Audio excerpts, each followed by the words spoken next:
Chunya ogone Nyasaye maduong' erokamano moyiena mondo ayud Lolwe television. Yiena walem eka som muma mar Roho Maler oket e chunya.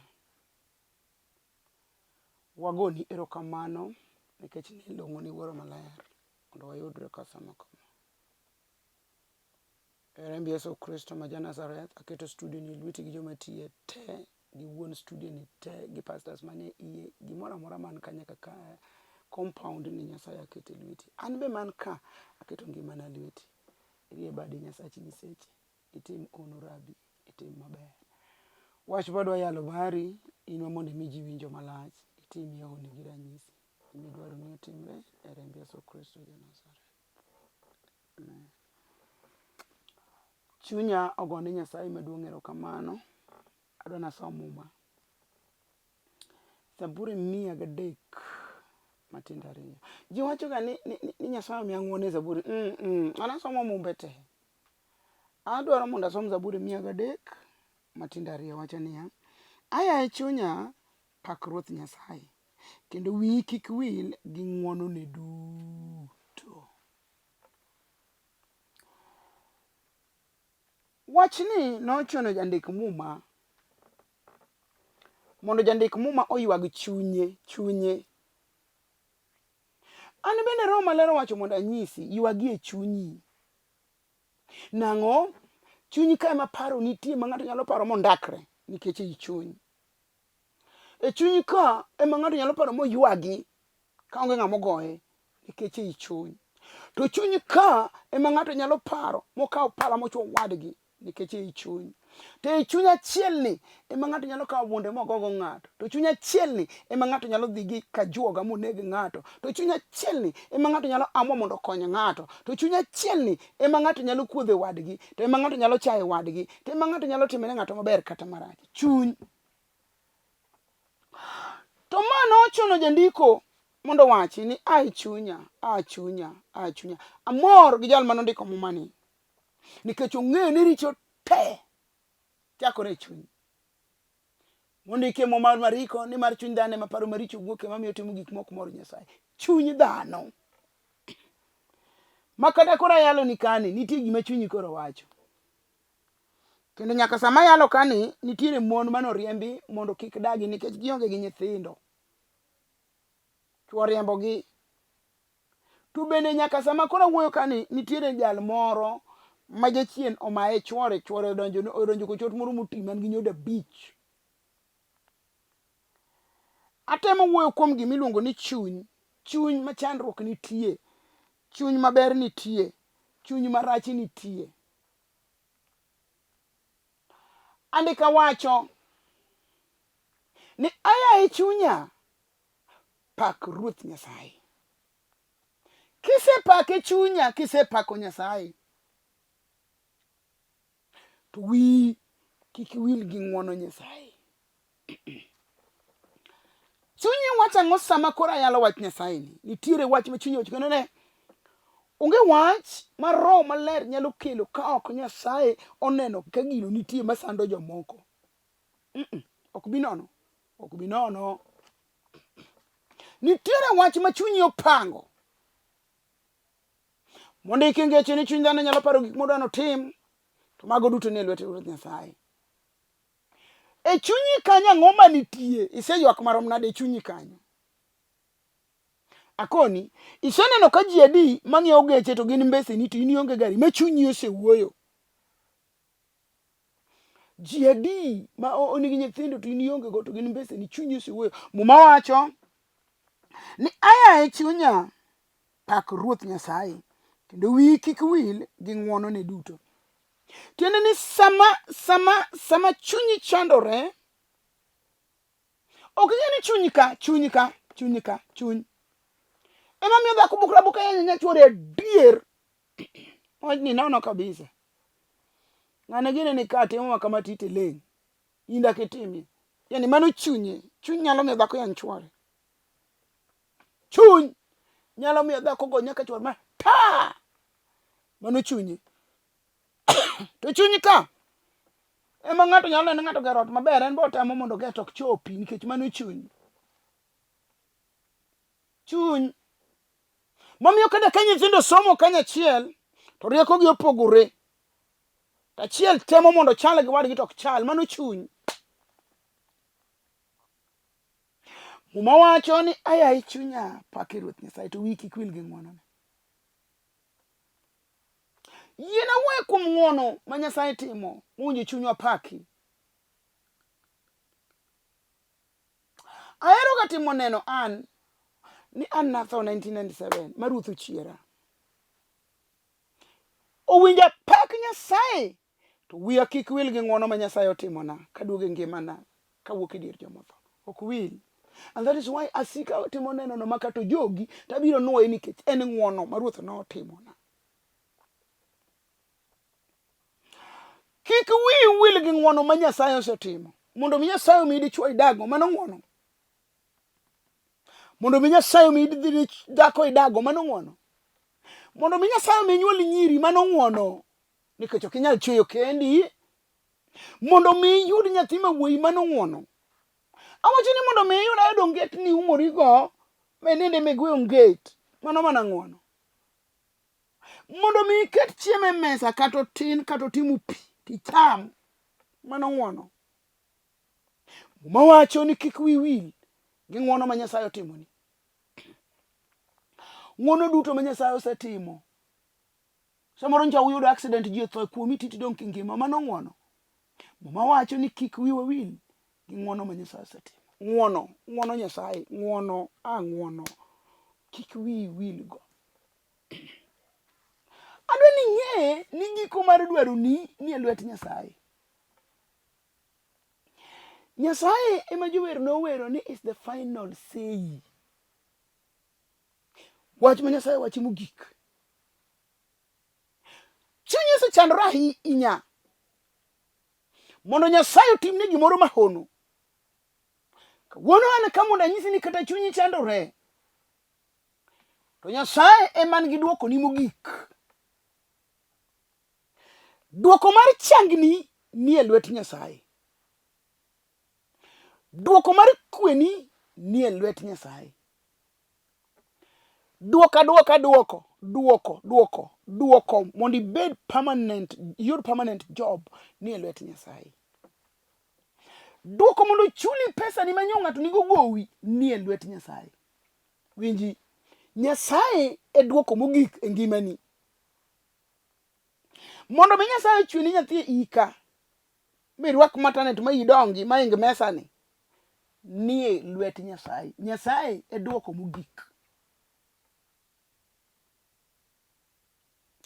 Nyasaye e duoko mogik mondo opudh athama okikuri.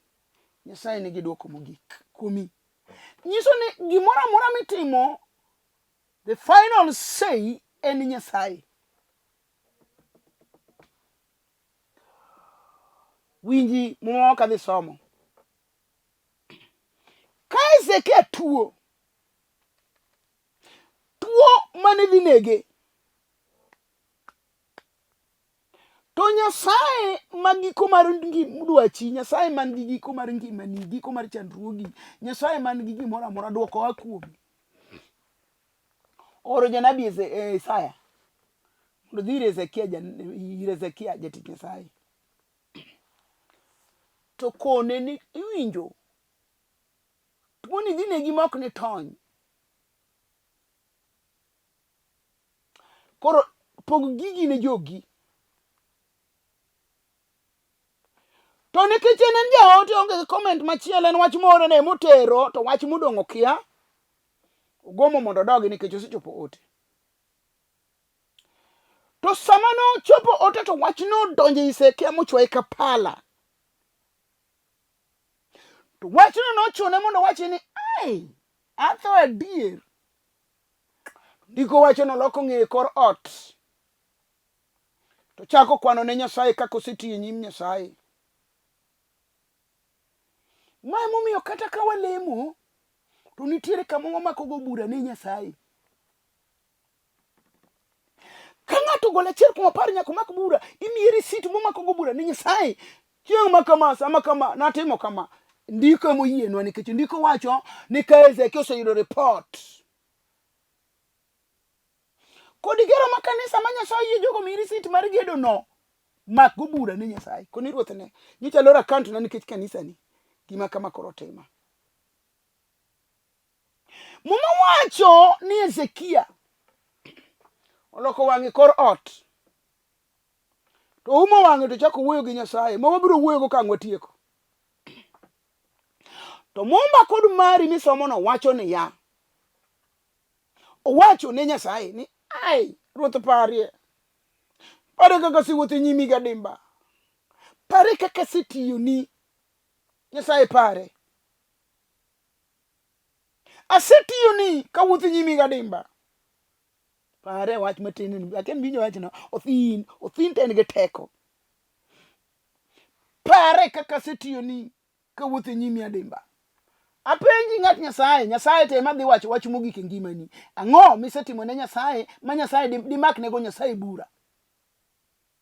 To mi wacho ni lemo iwari ni be ineno ka iwuotho nyim Nyasaye gadimba kech nitiere gasia moko matindo tindo Zaburi mag tworo oyusu moko mag dier ot moseyuet chak iyudo nyalo yudore kuomi makati lemo. Ang'o madinyis Nyasaye?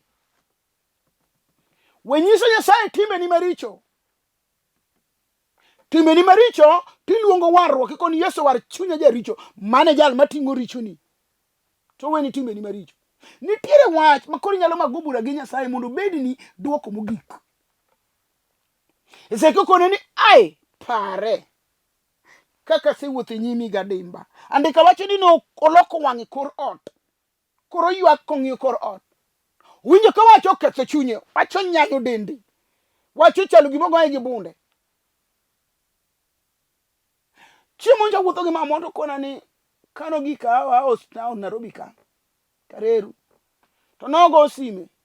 To koni ng'ato no pame mowuo mane ga mtoka miluongo ni forward monyone. Mang'ana be okoneno simbe to dhi. No pame uyuka ito ne we tiende ni ya. Kaja chien dono tim ni gima rach. To gima jo chien timo kipar sano ibiro pare badai. Tiende ebe gima no timbe na cha oparo late ni ng'ato no pama maweni forward monyona. Nitiere gima Satan nyalo kaka kuomi kaka lausi yano chalo tenga. Mapudha nyagwano no chwech to sedhigo. Ngima ni chal nade nikech nitie gima Satan dwa wuodho kuomi sani to kapok owuodho to ang'o made par ne Nyasaye e ngimani. Nikech muma wacho ni Ezekiel noloko wangi kor ot. Mokori Nyasaye ni ruoth pare kaka siwuotho nyimi gadimba. Pare kaka setiyo ni. Weche di motegno. Oparo kaka siwuotho nyim Nyasaye gadimba. Chunya paro ni sama no orne report no dwa thoni. Nitiere wach mane pod odongo e kinde gi Jehova. Owacho ni pare kaka siwuotho nyimi gadimba. Pare kaka setiyo ni. In miwinja isetiyo ne Nyasaye kiwango mane made par. Nitiere par. Mowacho ti jote ni Kornelio timbene mag ng'wono kod lamo ne nomiyo bedo rapar e nyim Nyasaye. Nitie gima kitimo to nyalo bedo rapar e nyim Nyasaye. To mumba wacho gimomiyo wacho ni Nyasaye man gi duoko mogik ni e lwet Jehova, duoko mogik akuom Nyasaye. Mumba wacho ni sama no ywak kamano to Isaya mokelo report kogik laro. To Nyasaye achiel mano ore no nyisi Ezekiel ni dhi tho cha. E Nyasaye achiel mochako wuoyo kode kapok odhi mabor dogi. Dikone Ezekiel na winje. Kare nitie gima kinyiso Nyasaye to ruoth nyalo winji kata sani nitie wach mabiro nyiso Nyasaye nikech ndiko wacho ni koseywak malit e nyim Nyasaye oparo ni Nyasaye kako siwuotho nyim Nyasaye gadimba gi kako setiyo ni Nyasaye to wachno kendo chamo chuny Jehova. Nitiere tich minyalo tiyo ne Nyasaye macham chunye. Mami plan te mane jochino chano owuo nikech gimitimo ne. Muma wacho ni Kain gi Abel otero misango. To misango madung tik mang'we ng'ar mar boch imbe. Nomi Nyasaye onyiero kamubede moa malo, mano ndiko. Nitiere misango minyalo timo ne Nyasaye ma Jehova winj ka koro moro nyiero. To nitiere misango ma kimi Nyasaye tiolo masa kumi kendi wuon onge duoko.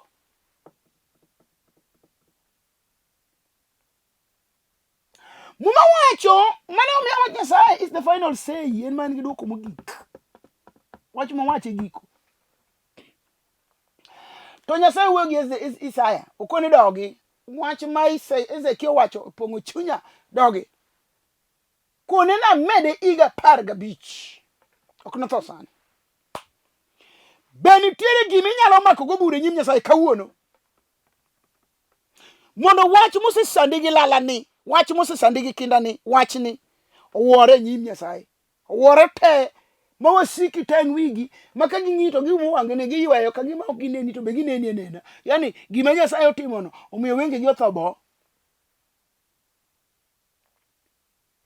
Seke wacho ni pare kaka seti nyimi kasi wuotho gadimba. Wach no donje chuny Nyasaye modogo nyise Nyasaye ni dikone ni an Nyasaye ema medenda iga 15. Adwa ni ng'e ni ngima ni te onge juoga man gi giko mar wachni. Duoko mogik onge. Ubed doctor onge gi duoko mogik mar ngimani. Ubed bishop, right reverend gi left reverend onge man gi duoko mar ngimani. Nyasaye ema man gi duoko. Mane kaka Mumba wacho. Ni ng'at makelo duoko mogik e ngimana ane Jehova. E sama tuono goya mochama mangogore matimre nadi mapoka sim ka daktari oriemba na dhi tho dong dakika matin madieri na tho kaka nowacho. Jal mane nigi duoko na mogik ne Nyasaye nikech daktari nosayo moriemba. Ji owuoye ma ji wacho ni mondo ika. Kare nitie ng'ato manyalo yalo bucha kare.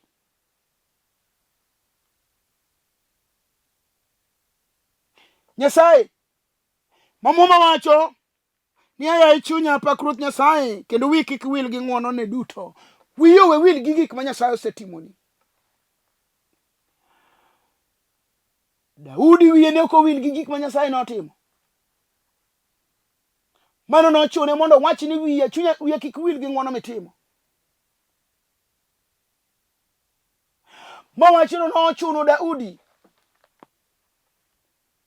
Mowacho ni ai kumberte ma Nyasaye osetimona ang'o madatim ni Ruoth Nyasaye ma Nyasacha kabiro mondo alame. Dachiw ne ang'o. Berte ng'wono ma Nyasaye osetimoni kik wiyi wil. Tadwa ni ng'e Nyasaye timo ng'wono kokalo kuom jatichne. Nyasaye ok biya direct. Never. Mawacho ni ka wakalo kuom nying Yesu Kristo to wadhi ir Nyasaye. Ok idhi adhiya kamano. Koro in bende ng'wono manotimni momiyo ne nyuolo nyathi momiyo ichayo jadolo manolemoni ni dog chien ipar ng'wono ma Nyasaye notimoni. Even though jadolo ne ok oketo nyathi iyi, but through her or his prayer nomiyo Nyasaye otimoni ono. Wiyi kik wil gi ng'wono ma Nyasaye osetimoni. Chunya pak Nyasaye. To wiye kik wil gi ng'wono duto ma Ruoth otimo. Nitiere jomoko ma ka Nyasaye osetimone gi ng'wono to joti Nyasaye ma Nyasaye nyotimone gi ng'wono kuom gigo gichayo giloko takataka gineno ka gima teko gi nyalo gi momiyogi e ndalo mane pok jalo lamone to be noonge go noywak pile kae to chayo joti Nyasaye kik wiyi wil gi ng'wono ma Nyasaye otimoni. E muma mar Isaya we asom koro. Muma Isaya wacho wach moro ka. Isaya 49 matindo 4 adhi somo mstari moro kanyo. Owacho niya 49 verse 4 wacho niya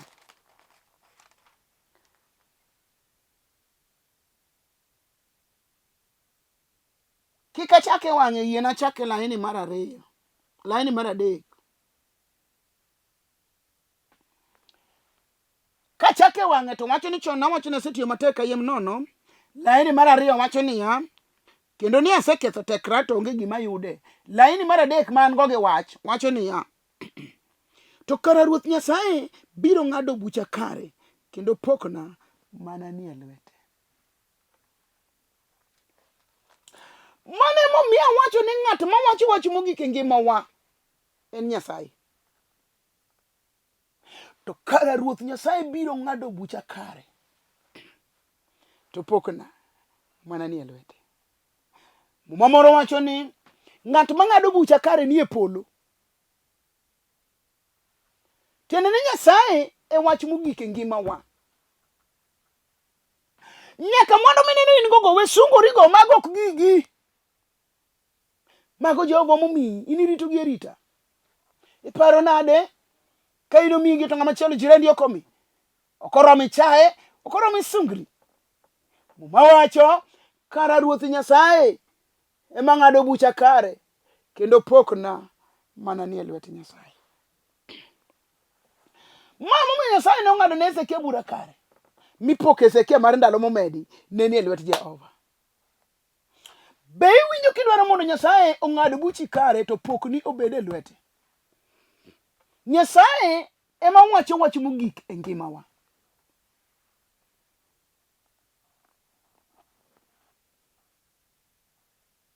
To ma ochuno Yesu mondo Yesu wachi ni wuora oseketo gik moko duto e lweta. Be ing'eyo ni dwaro ni e lwet Yesu Kristo misinga manwar wuod Nyasaye. Rabi Emanueli Osana. Ema chandruogi ni e lwete. Koro wadwaro mondo water chandruogwagi ir Yesu Kristo mowacho e muma ni gik moko te Nyasaye oseketo e lwete. Koro bed nosechayi gik moko te ni e lwet Nyasaye. Bed noseyanyi gik moko te ni e lwet Nyasaye. Bed ni ji ok neni ka ng'ato, gik moko te ni e lwet Nyasaye. Bed ni chunyi osewuok mageno oserumo, gik moko te ni e lwet Nyasaye. Bed ni seywak ma pi wang'i oserumo, gik moko te ni e lwet Nyasaye. Kata nyathi midwaro gino ni e lwet Jehova. Kata dichwo midwaro gino ni e lwet Nyasaye. Nyoro nyamama moro gochona. Koro naseling moro matin moka bifulo niko kona be nakia no oren mugocho. Ni bishop gimoro donji simbi kanyo to tin kabisa. Gima na woro ni ok en jaluo. En jadhok moro kako winja ga kia completely. Apara ni roho maler ema miyo gi winjo, ema loko negi translate negi to winjo. To kona ni weche miwacho gi Lolwe TV. To wachno nomora kabisa ni kare Lolwe TV ineno gi ji mang'eny. Weche miwacho e Lolwe TV osekonyo chunya ma samoro yudo ka nono. To weche ni go duogo chunya machiegni. Samoro yudo ka pi wang'a chwer to weche go chodo pi wang'a ma lorre ok chak chwer kendo. Weche miwacho go yudo ka nigi rem to rem ne malal. An gi neno mowinja tim ni maduong' kaka Ruoth osetimo na kokalo kuom wacho miwacho e TV.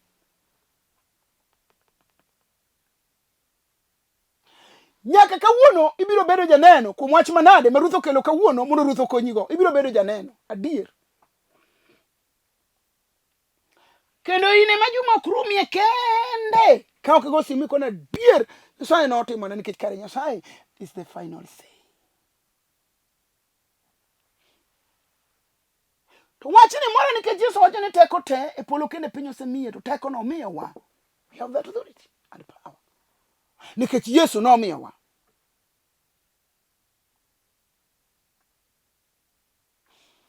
Yesu osemiyowa koro koluongo wasumbe.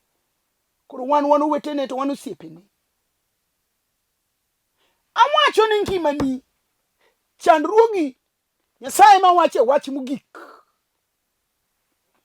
No wacho wach mogik kuom tuo mar Hezekia. No wacho wach mogik kogolo Lazaro e bur dir joma tho kosetow. No wacho wach mogik kuom wuod Jogerasi. ka jochiendo keto chamo choke joma tho. Nowacho wach mogik kuom an achiel Kana. Nowacho wach mogik kuom Sara ma chi Ibrahim. Nowacho wach mogik kuom Bartimeo jakwecho mamuofu. Ang'o midwaro mondo Nyasaye wach mogik sani? Sa oromo. Ruoth oikore kowacho mogik to onge ng'ama chielo machako wuoyo bang'e. Sahe mago segine jatoko sil koni kaka wacho noromo. Koro kodi ywa yemba fwa, kodi rwaki agulu, kodi rwaki chupa, kodi loko ni jin, to Nyasaye is the final say. Be iwinjo ni nitie wach moro makare jochiende buogi gotieno, gidei gotieno, giduongo ni dhot gotieno, giwuotho ni ot gotieno, to Nyasaye e wach mogik. The Lord is the final say. Be in gi wach idwaro mondo Nyasaye los sani, obiro wuoyo matindo. Aseneno Nyasaye no. Kendo okawacha awacho gima an go gadiera. Odhi wuoyo matindo sani kech ene wach ene duoko mogik. Ang'o miwinjo kidwaro walem? Nyasaye ma Nyasacha. Adier ine duoko mogik. Nikelo duoko kuoma miduogo na ngimana. Nikelo duoko kuoma milchango iya mano otore. Rabi nikelo duoko kuoma mimiya nyithindo. Ine duoko mogik. Jali ni lweti sani. Omako TV, omako chandruoge, Nyasaye maratego. Omako kamarame, omako lo modwaro kata milaro kode. Omako buge mondo som. Omako pesa nikech pesa sunge. Ine wach mogik. Omako ma nyathi onge manchindo sa yanga to onge gima keduoko mabiro. Ine duoko mogik. Itimne ono. Erokamano Ruoth kuom timone, erokamano kuom bedo ne duoko mogik. Nyasaye maduong'. Awinjo ni setimo gimoro ma ono. Kata sani ng'ato biro go sime kuom gimi timo sani kwasego amin. Nikech awinjo teko moro maduong' katiyo sani. Nyingi musiko mondo yud duong'. Alami ka chunyo yie. E remb Yesu Kristo ma ja-Nazareth. Amen. Adwaro mondo ago erokamano ne jotich Nyasaye te. Osiepna moro yandoro na pesa moro maduong'. Oyiena mondo gochna, awinjo ka chunya dwaro mondo alemne. Oyiena mondo gochna, chunya gombo mondo alemne. Awinjo chunya kadwani mondo agwedhe, nitie kata obedo na asegwedhe through phone, kata asegwedhe through message, tawinjo kadwana wuok kode wang' gi wang'. Kata ka ok anyal nene, to nyisa yo manyalo gwedhego. Nyasaye mondo gwedhna jatich Nyasaye manyong'iewo na mixer gi microphones gi speaker achiel. Nyasaye ogwedhe. Nyasaye mondo gwedh jatich Nyasaye manong'iewo na keyboard gi microphones. Nyasaye ogwedhna jatich Nyasaye manong'iewo na microphones mang'eny. Nyasaye chako gwedhe jatich Nyasaye manong'iewo na speaker. Nyasaye ogwedhe jotichne mosekelo kombe mopogore opogore kanisa. Nyasaye ogwedhe jotich Nyasaye mosechako sanyo pesa mondo wang'iew go tent. Kik idong' e chiwo mar tiyo ne Nyasaye ni kik idong'. Ok adwar mondo awachi ni leme din man dino terwa polo wan wafuato Yesu ja-Nazareth kende. Ndiki ni wa Nyasaye ngima kendo tiyo. Obeth molo pala male gangla madhoga ariyo. Kawuono teme Nyasachwa kichung' kode tichne. Pod waonge gi spikini ariyo kendo. Pod waonge generator. Waonge tent. Waonge lo. Kombe pok oromo. Ang'o maruoth omule chunyi midwaro mondo itinego kawuono? Ang'o maruoth owachoni? Mowacho ti ichayo, owacho ti ichayo. Winji duond Jehova. Ang'o midwa kelo ne Nyasaye sani? En pesa di midwa chorogo wach Nyasaye manyien ni, ma ministry manyien, ma ine mi supporte. Mor gi Nyasaye ma endo dhir ndugu moro mokoni support ministry ma Nereah, support ministry ma Nereah, support ministry ma Nereah. No chune mondo support gi gik madongo. Nekech okia Nyasaye romo ite gi wach. Ini bende samoro Nyasaye pok owuoyi iti to owuoyi chunyi. Samoro pok owuoyi chunyi tiwinjo ka wacho. Support wach Nyasaye. Ng'iew ne Nyasaye gik moko. ere dichuo kata dhako mawacho ndeko chunye mawacho ni an tadhi chung' e tent kenda, an atero generator kenda, an amanyo negi lo kenda. To kata ka ok inyal to wabiro riwore nikech riwruok e teko. Nyasaye ogwedhi. Gimoro amora migolo ibiro yudo report ni gino chopo. Abiro gochoni ka ok inyal mako abiro orni message talamo ni chuth akoni ruodha mondo ogwedhi. Nyasaye mondo ogwedhu. Kanisa wa iluongo ni Hope for Good in Christ. E Nairobi ka wan Kaloleni machiegni wabiro yawo branch machielo. Kaloleni kiwuok Umoja, iwuok Utawala, iwuok Embakasi, iwuok Ruai, iwuok Kamulu, iwuok Kagundo Road, iwuok Dandora, Lubia Bia, jo Dandora idho number 36. Jo Karibangi South or ROG kata number 36. Jo Kamulo idho mtokni mabiro town, jo Utawala be kamano maluwo Njogo Road, luwa Njogo Road, kikilo Mombasa Road, Njogo Road. Ilor City Stadium. Jomoko wajna ni City Mochari. En City Stadium. Kata Kaloleni stage. Goch kanyo wabiro radoni. Wabiro romoni mondo idonji. Idonje kan social hall. Mar Kaloleni kanyo. Dhi ka ng'ama dhi e dho cho. Ibiro yudo dhot moole kokoto. Nyon kokoto go idonji. Mane kanisa wa. Warwaki kuom rembe Yesu Kristo. Ng'ama agi town. Magi town. Mwagi Dhurai. Moa Rongai. Ngong. Satellite. Kibira. Lang'ata Road. Mombasa Road. Jitemo all over. Kodia maki ambuki kuyuni wapi. Ya Ruiru, ya Ndhika. Kichopo town. Manyi mtoka madhi Njogo Road. Mora madhi Njogo Road. Ging'eny madhi Njogo Road. Idhi Olori City Stadium. Igochi. Nyasaye mondo gwidhi kada kichopo kautisi. Idhi mtoka madhi Njogo Road katika tuk-tuk. Lakini kichopo town. Wechandru gi manyo. Manyi mtoka madhi Njogo Road. Maluwo Njogo Road. Njogo Road oge kalo ga kala. Kanyo gikogi. Iyudo madhi Njogo Road. Kaw. Chop irwa. Nyasacha maduong'ni. Biro timo ni ono. Ang'eyo Nyasacha ni. Ineno katemega. Nyisecho pogore. Lakini mara ni tang'eyo gik motimo. Aseneno gi wang'a. Ji osetime neno. Nyasaye mondo gwedhi. An Bishop Nereah Mbewa. Kaw namba na chuth. Jomoko yuaga ni oroga pesa e namba mane TV bat kora chwich. To kagi gocho tok maki.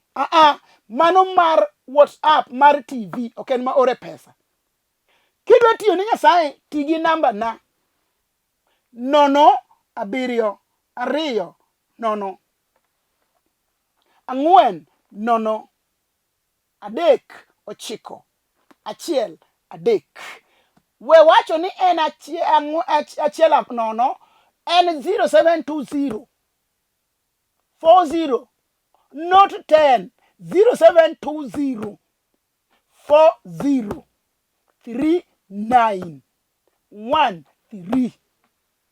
Nyasaye ma ono mondo gwedhi ka warado sama chielo.